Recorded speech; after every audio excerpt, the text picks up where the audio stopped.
I always start with this. I think it's just important to, for folks who have picking to realize that these behaviors date back over 2,000 years. In the 4th century BC, Hippocrates, the father of medicine, told young doctors he was training to always ask their patients essentially whether they pick at their skin, pull at their hair, or weep. So depression, hair pulling, and skin picking, the first 3 mental health illnesses. And so sometimes we lose perspective on this because, as many of you know, so many of the clinicians you go to have no idea what these are, although they've had 2,400 years to learn it. They haven't, and so, but it's a very long tradition of people trying to help folks who have this and understand it better. And I think, as you'll hear throughout this conference, we're sort of uniquely poised for many reasons to really learn so much more about it in the next few years, particularly, that I think we're just at a very exciting time that should be most helpful to all of you. Just your historical perspective as well. We have medical reports of hair pulling and skin picking that largely started in the 19th century. When terms such as trichotillomania were first coined to describe a hair-pulling frenzy, and skin picking was originally described as neurotic excoriation. In the American Psychiatric Association, trichotillomania was not, though, officially recognized until 1980. And skin picking was recognized officially as a diagnosis in 2013, largely through the work of TLC, which is very exciting. Yes. And it's actually really quite comical, in fact, because when they were coming up with the DSM-5 and they were talking about skin picking, they kept saying, I remember I was on all these calls, and they kept saying, prove to us it's real, prove to us it's real. And I thought, I've seen hundreds and hundreds of people, but that wasn't enough. And the research is what really made it. So, you know, sometimes people can look at the research and think, how does that apply to me? But it actually has a lot of bearing in many ways, even in a sort of a political way, if you will. It actually got recognized, what we've known for years, obviously. And then, as you'll hear about, particularly, people heard about it a lot last year if you were here and the year before, but for people new to the conference, this BPM thing, this BFRB Precision Medicine Initiative, which is truly amazing and historic, and I'll mention that in a little bit about why, and it has officially begun. So we've been talking about it for years, and it's begun with incredible generosity by members of TLC and their donations to really launch a first-of-its-kind research program. And I'll talk about that in a bit, too. So that's the historical perspective. I wanted, though, to talk about a few little highlights throughout the year. For people who've, again, been here before, you kind of think, oh, I'm going to go to this lecture. Do they know anything new? And I will say this, yes, we do. And here's the good thing about why we know new things. People all over the world are getting involved in understanding and being able to help people with BFRBs. It used to be a very small cadre of people, and now it's everywhere. And so I'm going to highlight a few things. It doesn't mean that, you know, if you have your favorite research study, okay, you probably don't, but it might not be listed here, but that's okay. But you know, you might see a few ones that you've enjoyed over the time. And I just wanted to highlight some of these. You know, animal research. This has been a very exciting period also. Why do we care about animals? Like rodents, for example. I know, and the animal researchers will tell you there's a big difference between mice and rats. I don't care. You know, they're all sort of the same to me. Throw squirrels in the mix. Don't like any of them. But the reality is that animals have BFRBs. And this is really fascinatingly unique in mental health. We don't know if animals get depressed. We don't know if they get obsessive. But we do know that they pick and pull. And this has given us a huge wealth of information. And so Joe Gardner's group out of Stanford has been looking at, wonderfully over here, has been looking at a skin condition that mirrors what we would, in humans, refer to as skin picking disorder. They've been looking at various treatment options. One of those is N-acetylcysteine, which people will hear a bit about at this conference, which is an amino acid. And they've also looked at another option as well, which is glutathione. And they were actually able to help rodents who have the skin picking condition. And why do we care? Because this is the type of information then we import into the human research realm to better understand how to treat all of you who have skin picking or hair pulling problems. So it's a wonderful way to start understanding in a small little contained group of these rodents. So, and it's not just rodents. There's been research now out of the University of Oregon looking at hair plucking behavior in primates, which are getting a little closer to humans. And what people found is that you can actually look at stress hormones to determine whether folks who have different reactions to stress, or these primates, have more hair pulling behavior. And this also tells us sort of what we've already known, right? People will often say, I pull much more when I'm under stress. But now we're actually trying to understand biologically what happens when we're under stress, what happens to our bodies and our brains under stress. And again, primates, chimps, apes can do it much like rodents can. I should also highlight, we're understanding more about what happens when people have hair pulling and skin picking together. And what we know is that these are very common. Many of you do struggle with both of these. And when they both occur at the same time, we've recognized that this probably tends to be a more severe problem for people in both of the behaviors. And anxiety is an extra element in that, and it might even have a cognitive underpinning. Again, a lot of this you kind of think, wow, he's talking about a lot of things, one right after the other. This is kind of like your buffet table. You're just getting little tastes of things right now. But throughout, you're going to hear about some of this, and you'll be able to talk to the people who've done this research and get more details and really understand the complexity of it. But these are, yes, nuggets. Nuggets whetting your appetite. We've also been able to look at, and I want to highlight some wonderful young researchers. Sarah Redden, who works in my group at the University of Chicago, who's an amazing young woman, was looking also at people's family history.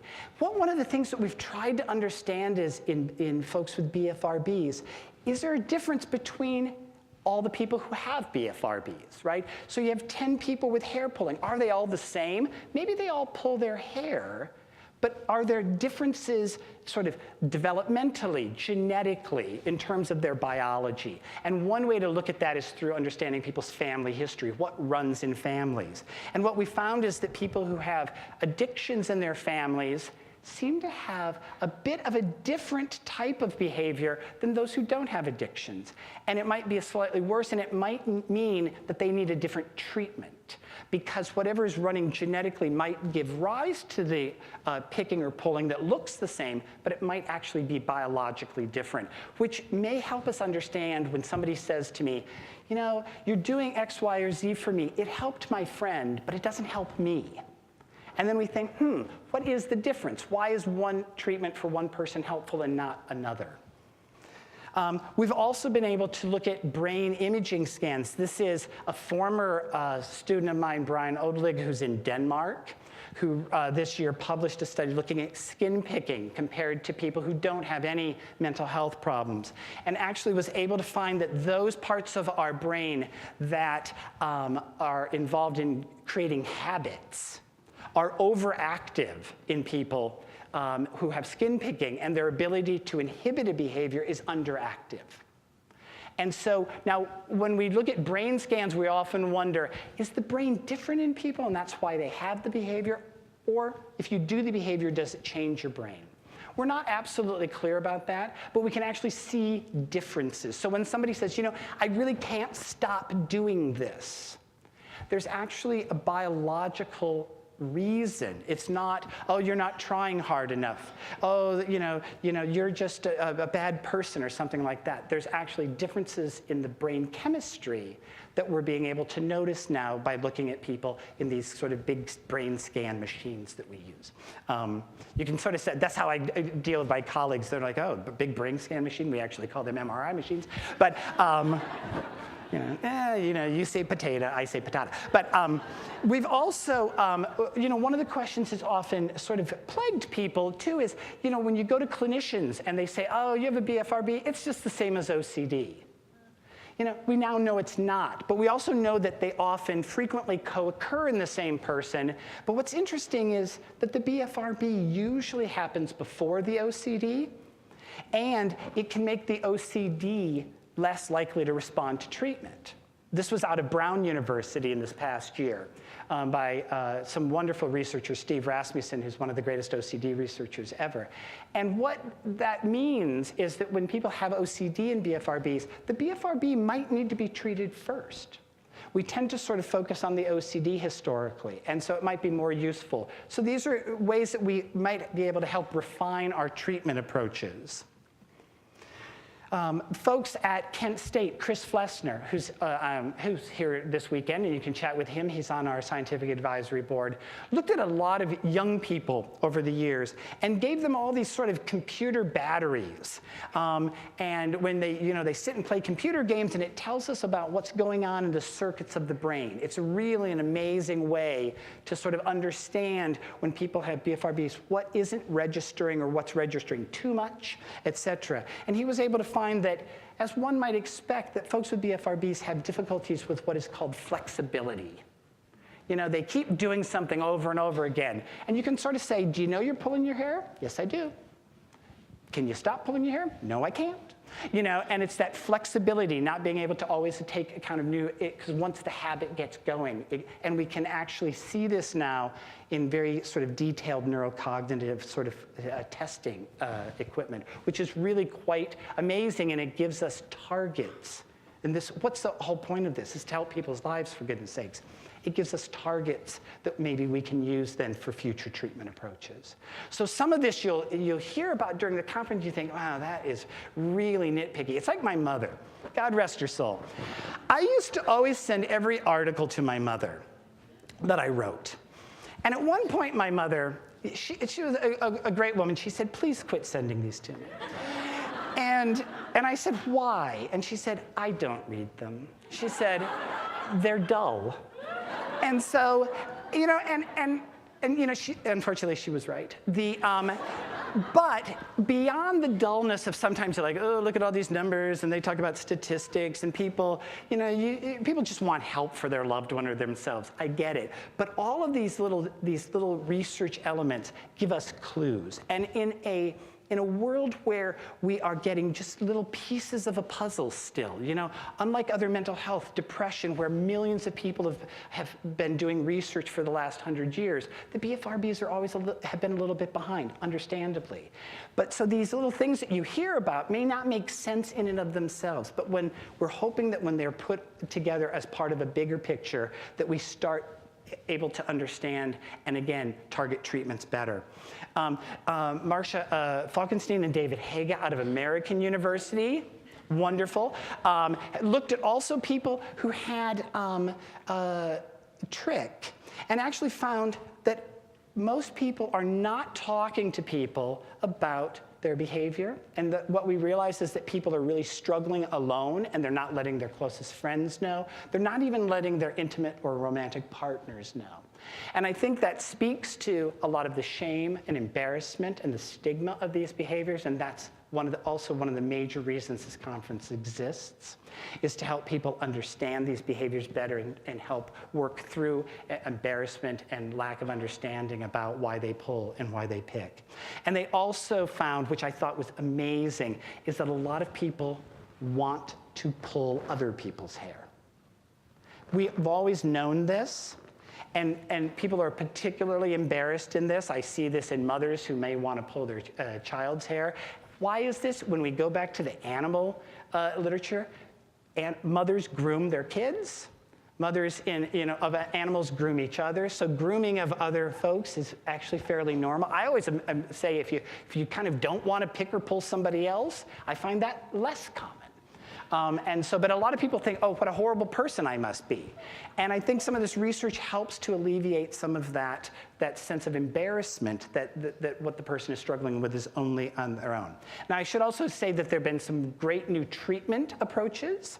Out of the Netherlands, people have looked at cognitive therapy versus behavior therapy. That's the C and that's the B. They found that both could be very helpful, that neither one was better than the other. So both a cognitive approach, as you'll hear lectures about, versus a behavioral approach, either one could be beneficial. In the short term, what they also found was that there's a lot of recurrence of symptoms in the long term after people stop therapy. And so even though we know that we have good treatments, we don't have great treatments yet, and long-lasting treatments, which is a big piece of what we're trying to get at. This is a group out of the University of South Florida looking at a habit reversal therapy versus treatment as usual, which is just kind of going in and maybe talking to somebody in adolescence. And this is a lot of numbers. See, I get kind of hooked on some of these numbers, and I think, oh, everybody wants to know these numbers. And then I realize, no, as I'm looking at you, I'm thinking, oh, you're all just kind of hungry. And some of these numbers may be a little too much on a slide, so my apologies for that. But they actually found that habit reversal therapy, which we've been using for 40 years in various forms, can be helpful for adolescents and youth also with trick, which is also very useful to know. So people are working on translating our research into effective treatments. And this is a group out of Switzerland. See, it's all over the world. They were actually using online therapy, a type of therapy called decoupling, which is that you start moving your hand in different direction, perhaps, as opposed to moving it to your head if you want to pull, versus relaxation. And they actually found that people could do very well up to 6 months of treatment. So people all over the world are looking at this. This is a study that we did, that we published this past year, looking at N-acetylcysteine, an amino acid and vitamin, in skin picking disorder. And it was successful in the treatment of skin picking disorder, and we were very pleased to know that. Again, not in everybody, but in a sizable number of people. We also, and I'll talk about these tomorrow at a lecture on medications, we also looked at inositol. And Fred Penzel has been talking about inositol for years, and I have great respect for Dr. Penzel's work. We did a study. We didn't find that it was any better than a placebo, but that doesn't mean that in some people it can't be helpful. And we're trying to understand who it may best help. So a lot of these things, and you'll hear about other wonderful studies over this weekend on the clinical aspects of BFRBs, other things about how people with BFRBs think and how the differences in their thought processes differ between people. You're going to hear about different aspects of emotions. There are some posters, which I'm very excited about pain and whether people with picking actually have different perceptions of pain when they actually pick at themselves. And we're even looking at hormones. Keep in mind that both picking and pulling, although not exclusively female by any means, though are a couple of the only mental health disorders that are heavily female in terms of the epidemiology. And this has often made us wonder what role hormones may play, and we're actually trying to get at that understanding as well. So that's kind of a little bit of a tidbit of various things that you're going to hear. And looking forward then, that's what happened this past year. So what's next? We're trying to understand many things, and these are just some of the things that you're going to be, sometimes you're going to walk away with more questions than a lot of answers, in my opinion. And I think it's because we have more questions than answers. This actually, I teach students all the time, and they actually sort of get a little annoyed with me at times. They say, we're paying good tuition money. We would like to actually learn something, as opposed to just having you say, well, but is that true? Which I do a lot, because the more we know, the less we know, as one can imagine. And so we're trying to understand, even though we talk about BFRBs, are they the same? Is trick and picking, are they really just identical disorders? We think probably not. They have a lot in common. They're kind of like cousins. twins, but not identical twins perhaps. And so this doesn't, but we can learn from each of the behaviors about the other, but not necessarily think of them as identical. And we need to know what differences are going to be really meaningful. We also need to understand more about what goes in the brain and why some people, we all do it. This is the thing about picking and pulling. Everybody picks and pulls. I don't care who you are. People pick their nose, they pick their skin, they pick they pick their teeth, they pick their fingers. People pull weird little hairs here and there. What's the difference between people who do it occasionally and stop, versus folks who cannot stop it and keep doing it? And we're trying to understand what goes on in the brain when this behavior is just repetitive over and over again, even when people say, I wish I could, but I don't seem to be able to stop my hand from going to my head or my face or wherever. So we're trying to understand genetics. People are going to talk to you a little bit about, I'm sure at various sessions. TLC has been collecting blood on people for years, which is being stored at the National Institute of Health for genetic testing to understand what goes on, developmentally, why certain BFRBs clearly run in families while others may not. And what's the difference between that when somebody's isolated versus everybody in their family. I've known people who have had 5 generations of trichotillomania, for example. And so what's the difference genetically in folks? And so we're trying to learn from all of this. This is what's led to the BPM, this BFRB precision medicine, which you will hear about. This has been a fundraising effort. This initiative, what really set out about this was that we realized that of all these wonderful research studies, again, they were done from all over the world in small little numbers of people. That tells us a very small picture of the puzzle. So could we actually do something big, something much more meaningful by having hundreds of people sort of enter into research to really understand the full complexity of these behaviors. And this launched then the Precision Medicine Initiative that we realized, we're tired of sort of just good treatments. We really wanted great treatments. And to do that, we have to thoroughly understand these behaviors. And so our goal was $2.8 million. We're just a smidgen away. It's going to be done. So essentially, which is, if you think about it, just private donate. I mean, that's so friggin' amazing. I mean, I'm absolutely amazed by it. I mean, seriously. And I will say this, people didn't think this could happen. I mean, I know of no other foundation that can raise this kind of money for the understanding of any type of behavior just through private donations. I mean, it's really been an amazing, and you should all be actually clapping for yourselves, because it's been through an amazing act of love and devotion that people have had to really understand this. I mean, it's absolutely unparalleled. I'm actually just amazed by it. Because when all is said and done, as I said, this has to really means something. It's just in the final moment, because I know everyone's kind of running off to wherever they're going. And you can run off whenever you want. But I remember this woman, and I think I blocked out the face of the person. So if you remember that you said this to me, just remind me. Because it was so very haunting to me in some way. It was at a TLC meeting several years ago. And we were talking about and showing posters, and at that point, some brain scan poster. And it looks great. You can show these amazing pictures, and this is what I do. But what I found her comment was incredibly humbling and a challenge, because she said, that's a beautiful picture of the brain. I get it. What does that do today for my 12-year-old? And I thought, that's right. It's not enough just to do the research. I can sit here and tell you how brilliant this person is and brilliant this person and show you all these lovely papers that my mother sent back to me. But the reality is that it only really makes a difference if it translates into something meaningful to actually make somebody else's life better.